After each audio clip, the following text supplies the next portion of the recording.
For 68% of people receiving it right now, they are being paid more on unemployment than they made in their job.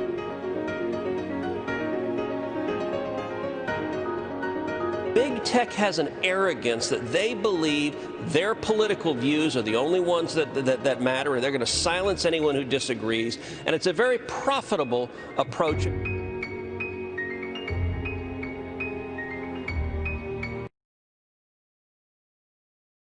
Good afternoon. I'm Bob Costa, national political reporter with The Post. This afternoon, we are joined by Senator Ted Cruz, Republican of Texas. I covered the senator last week in West Texas as he traveled with President Trump, and it's clear his state is still struggling with the pandemic. Many Texans are also paying close attention to the ongoing negotiations over the congressional response to the pandemic. That debate right now is centered on whether to extend federal unemployment supplement, about $600. Senator Cruz, thanks for being here. Bob, always good to be with you. Last time I saw you, we were in the great state of Texas. So good to be with you virtually now. Good to be with you. Senator, what is your message today to unemployed Americans, unemployed Texans who are pleading with Congress to extend that $600 unemployment supplement? Well, I think what Congress's priority needs to be is helping people get back to work. We've got two simultaneous crises that we're dealing with in this country. We've got a global health pandemic. Over 600,000 people have died worldwide as a result of the coronavirus. And at the same time, we've got an economic catastrophe, the worst disaster since the Great Depression. We've had over 51 million Americans lose their jobs. And I think the central focus, the central priority for Republicans and Democrats in Congress should be helping restart the economy, helping reopen the economy, and helping people get back to work. I can tell you in Texas, people want to work. They want to go to work. And so I've introduced this week what is called the Recovery Act, and it's focused on small businesses that are right now just starting to open up their doors, and they're struggling. They don't know if they're going to survive or not. It is reducing the taxes, reducing the regulations on those small businesses so they can grow, so they can prosper, and so they can hire their employees back. We've got to create conditions where people can return to providing for their families. If we keep the economy shut down for months and months and months, the pain and devastation we've seen will only get worse. The answer is to help people get back to work. Senator Cruz, while you pursue your own legislation, will you support or oppose a bipartisan deal that includes an extension of the unemployment benefit? Well, there are a couple of questions there. So there's number one, we've had unemployment for a long time, and unemployment is typically limited to 13 weeks. I think it makes sense to extend the time period that unemployment benefits are available, and that I think is quite reasonable because this is a crisis. It's an unusual crisis caused by a virus that came out of China and has impacted the whole country. There is a different question. So in the midst of this crisis, Congress passed an additional $600 benefit on top of the typical unemployment benefit. I think that was a mistake, and it's caused really negative incentives throughout our economy because what it's doing is for a great many people right now, the state government and federal government together are paying them more not to work than they were making working. And that is the effect of that is keeping our economy shut down. We need to have instead robust incentives to work. And so the Recovery Act that I'm pushing repeals the payroll tax for the rest of the year. What that means is that's an immediate pay raise for everyone working across this country. It's a reduction in the cost of hiring people for employers, and it's a pay raise for employees. Also included in the Recovery Act is a provision that says the next $10,000 of income you earn this year is tax-free. You don't pay federal income taxes on it. Now, why does that matter? Because as an economic matter, what really makes a difference is the marginal tax rates and the marginal incentives. And what Nancy Pelosi and the Democrats are pushing to do is they want to continue disincentivizing work. They want to keep people at home and not working. I think that's exactly the wrong direction for the country. Senator, when you say the supplement was a mistake, is it the $600 figure that was a mistake or the supplement in general? What I'm asking is, could you support a supplement that was extended at perhaps $200 or $300? Look, it's conceivable we'll have discussions on that. When we passed the CARES Act, and I voted for the CARES Act, we saw overwhelming bipartisan agreement on the CARES Act, passed the Senate 96 to nothing. That was really at the height of the crisis when we didn't know what to expect. We didn't know what was happening. And we had then a Republican amendment that I supported and argued for that was a very common sense provision that provided that unemployment should not pay you more than you made when you were working. And what happened is that was rejected on basically a party line vote. Essentially, all the Democrats voted no, and all the Republicans voted yes. And it was interesting. It actually illustrated a lot of the differences between how Republicans and Democrats approach policy issues. I went to the Senate floor. I was debating Dick Durbin, one of the senior Democrats on the other side, on this issue. And I was pointing out that by paying people substantially more not to work than they made working, you're creating strong disincentives. And Durbin got up and immediately lambasted me and said, that just shows that Cruz thinks that anyone not working is lazy and just wants to sit on the sofa. It's something you see often when people are being demagogues, where they paint it as a morality play of good and evil. And it showed, I got up and countered that and said, no, it's not that at all. It's that I actually understand incentives matter. That if you create incentives for work, you get more work. If you create disincentives for work, you get less work. And look, from the perspective of, if you're a single mom, if you're struggling to feed your family, and suddenly the federal government is paying you a lot more money not to work than to work, you love your kids. You're gonna do what they're paying you more for, because that's providing for your family. But that's a terrible incentive for you. That's not in the long term helping you, and it's certainly not helping the entire economy and everybody. So we ought to be creating incentives, making it easier for people to go back to work and provide for their family. I think that's what most Texans want. I think it's what most Americans want. Senator Cruz, you mentioned Speaker Pelosi. Are you worried that she could outmaneuver the White House in the final days of negotiation? I am very worried about that. I think Nancy Pelosi and Chuck Schumer have made a really cynical political decision, which is, I think they've looked at the economy and they've decided, we're 90 days out from an election. They've decided that if 51 million people are still unemployed come election day, if they're sitting at home, if they're broke and pissed off and depressed and demoralized about the future, I think Pelosi and Schumer think politically that's good for them, and that's how Joe Biden wins. And so everything about the Pelosi legislation is designed not to create a single job, but to keep everyone unemployed right where they are. Now, that is a terrible outcome for the country. And right now, the Republican leadership plan doesn't actually include all that much to create jobs either. I mean, in many ways, it's just a smaller version of Nancy Pelosi's plan, neither one of which does a lot to create jobs. It's why I've introduced the Recovery Act, because our focus, the people who are at home want to be working, and we need to be creating an environment where it's easier for them to work and work safely. And this is actually an important point to highlight as well, Bob. Part of the Recovery Act is also a tax credit for employers to provide COVID-19 testing for their employees. Listen, everyone wants to be able to go to work and work safely. And the more testing we have that's reliable, the easier it is for people to keep their families safe, but also be able to work. And I think we need to be leaning in to creating jobs and reopening the economy. So you say you're leaning in, Senator, but is Leader McConnell listening? Has he pledged to give your bill a fair hearing? So I presented the bill this afternoon at the Republican lunch. I've been making the case to fellow Republicans. Last week, when you and I both went down to Midland, Texas, I spent about 7 hours with the president on Air Force One.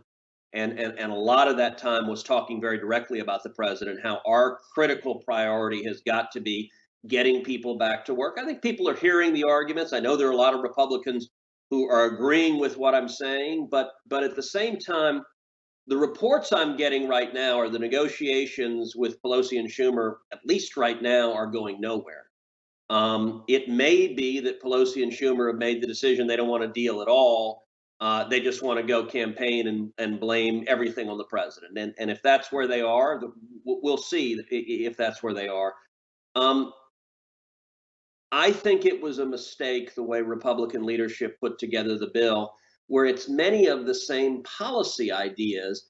And so, for example, one of the things in the Republican bill is another check for $1,200 just sent to everybody. Now, look, there are a whole lot of people who don't need it, who got that check the last time, don't necessarily need that check this time. I think they're much Who's to better. say they don't, Senator? Who's to say they don't need it?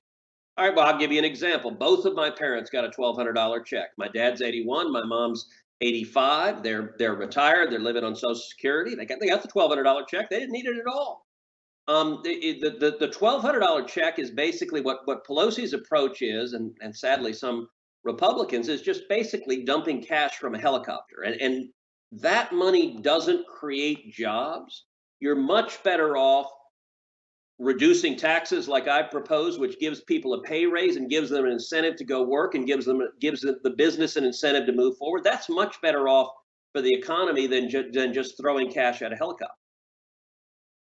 Senator Cruz, you said you were with President Trump on Air Force One. I saw you there, covered that trip. We have a question from our audience, Judy Heller from Pennsylvania. She asks, how do you think President Trump has handled the pandemic? What would you have done differently?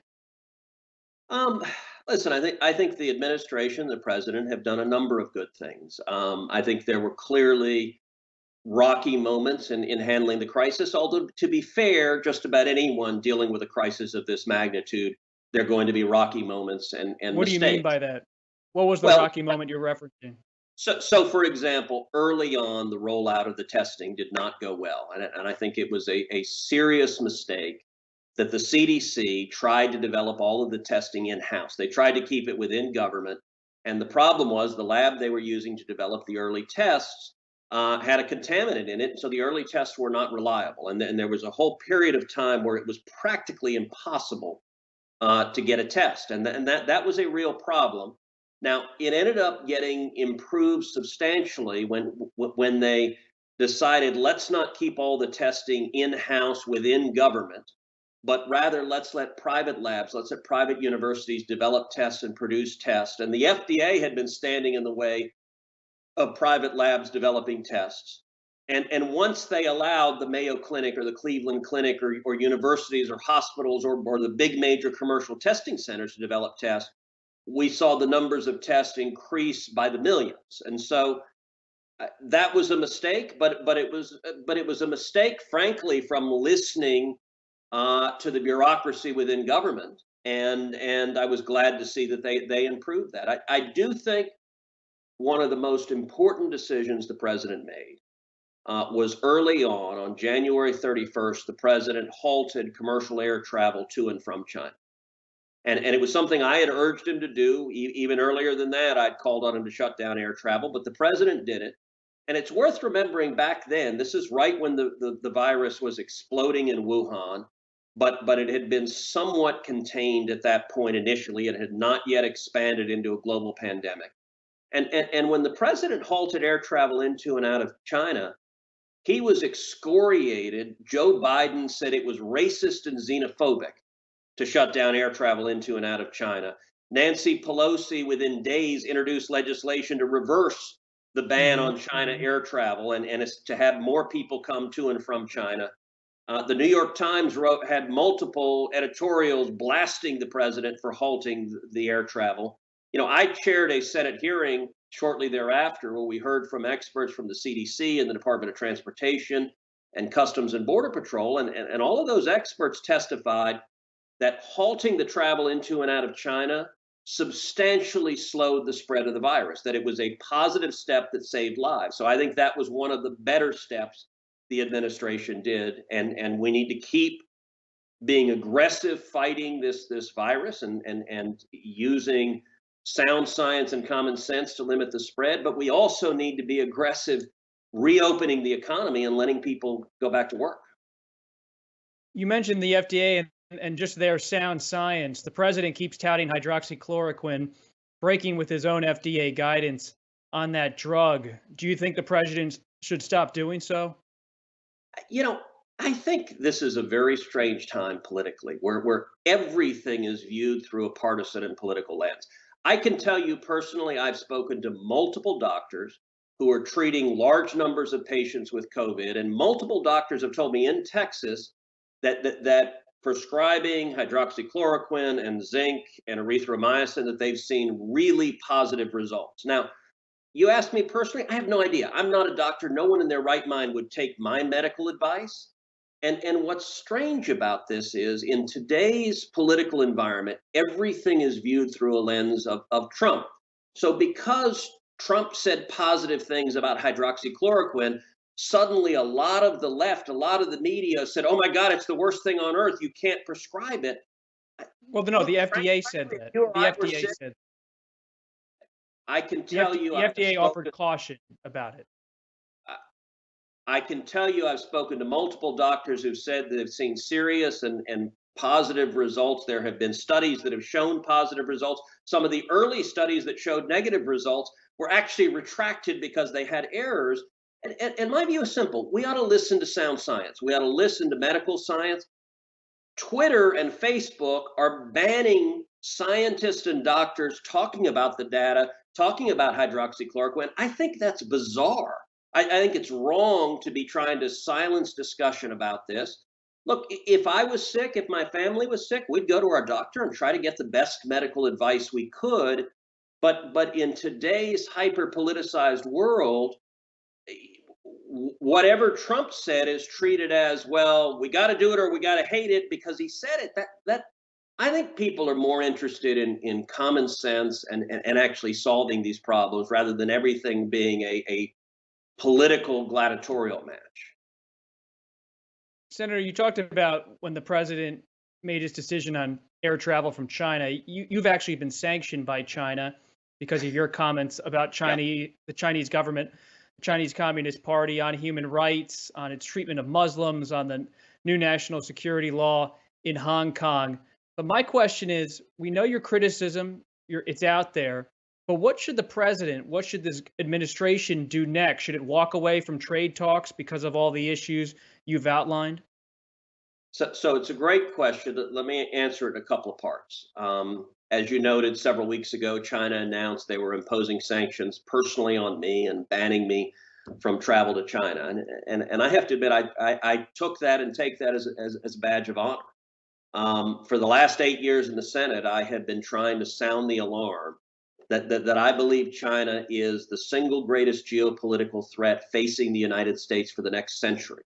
And to be honest, for much of that time, there have been a lot of apologists for China in Washington, a lot of Democrats and a lot of Republicans who frankly look at China and they see a giant dollar sign. They want access to that market and they're willing to overlook just about everything else. And I think the most consequential foreign policy consequence of this pandemic is going to be a fundamental reassessment of the United States' and the world's relationship with China. China, its communist leadership, they are murderers, they are torturers, they are tyrants, they engage in grotesque human rights violations. They have policies of forced abortions, enforcing the one child policy, which is truly horrific.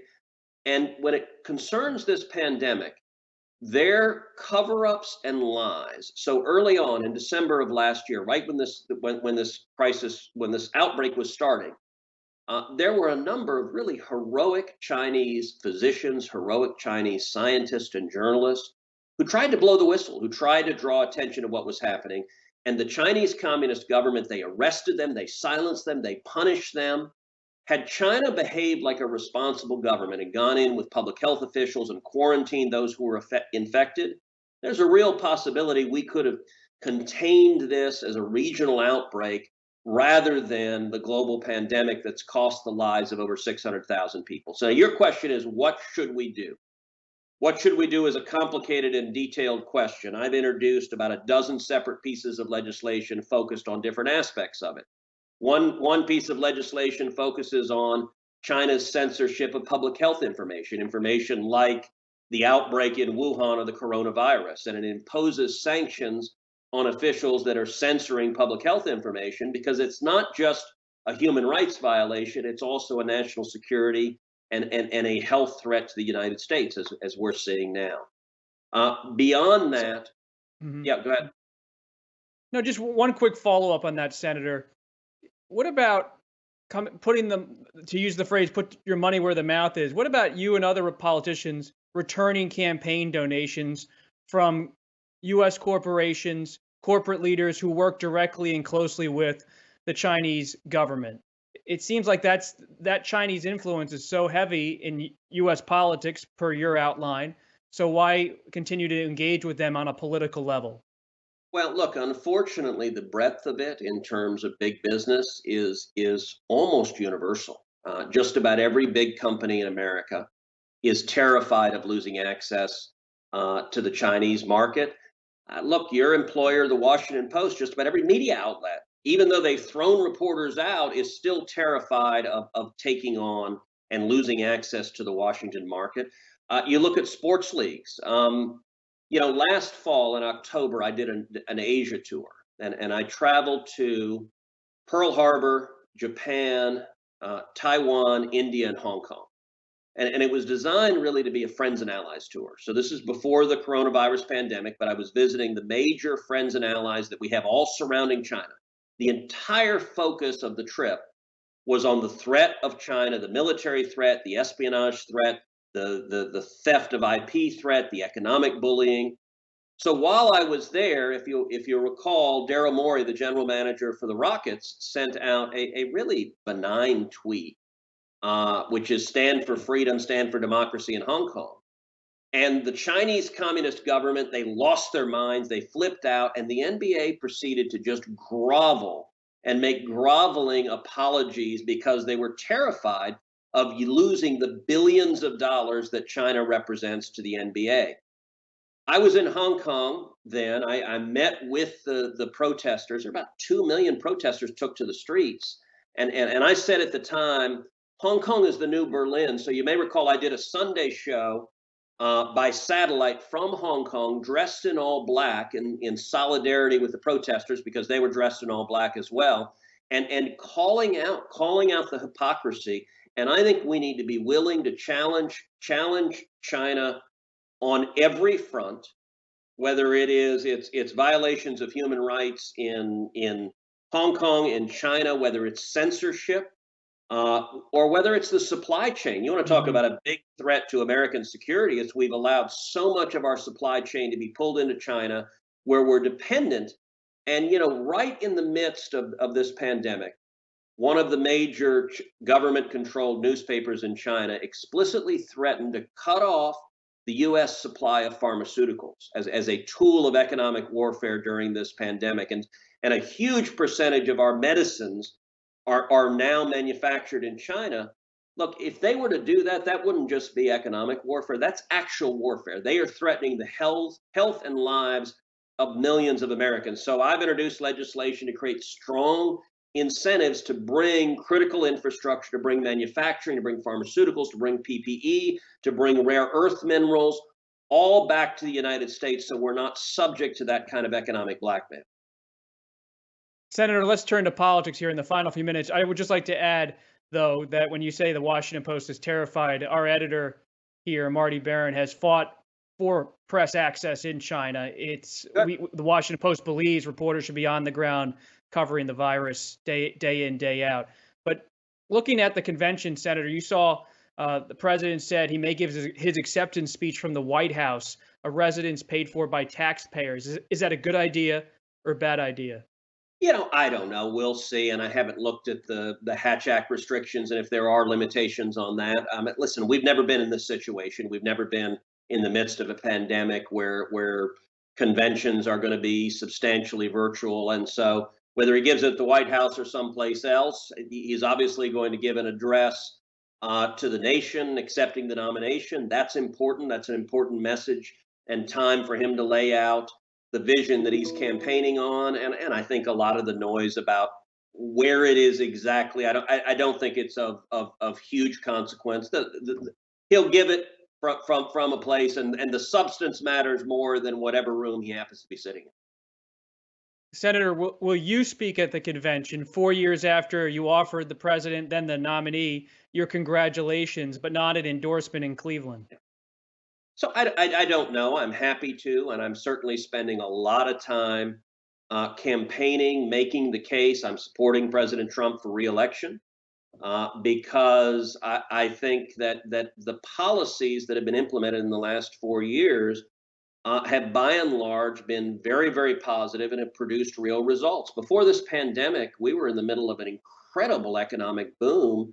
We had the lowest unemployment in 50 years, the lowest African American and Hispanic unemployment ever recorded.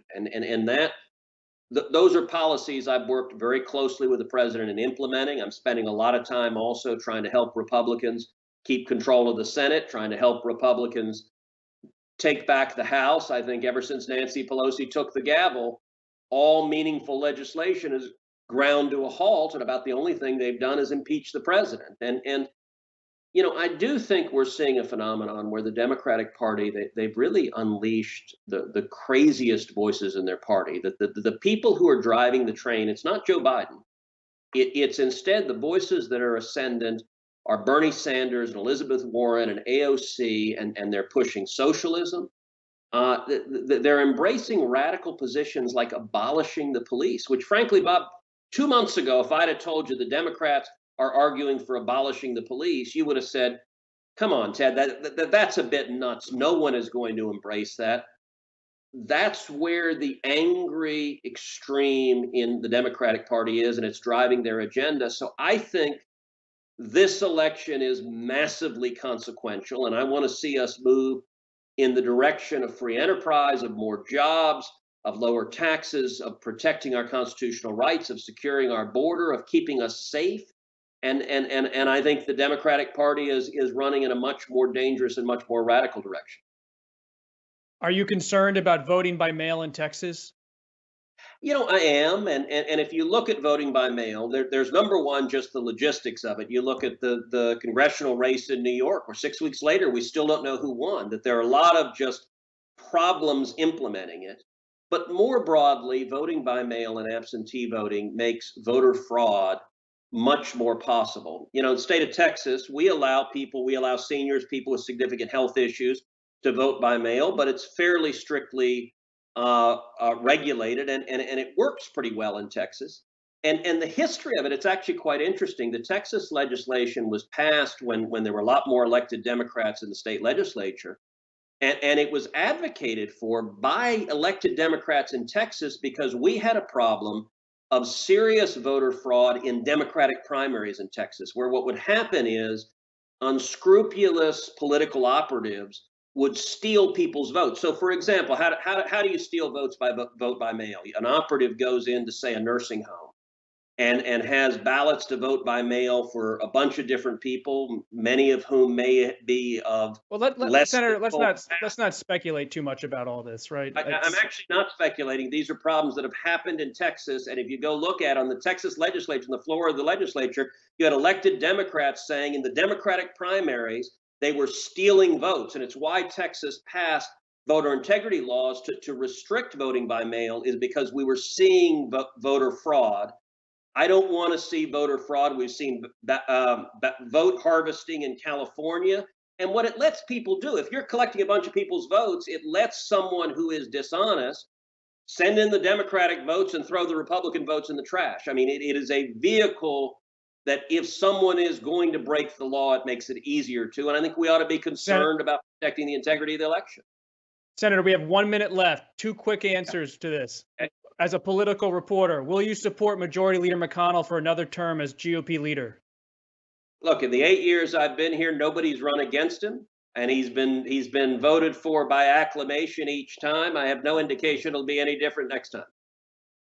And one last question from the audience. Patrick Rosello of Maryland asks, will you run for president in 2024?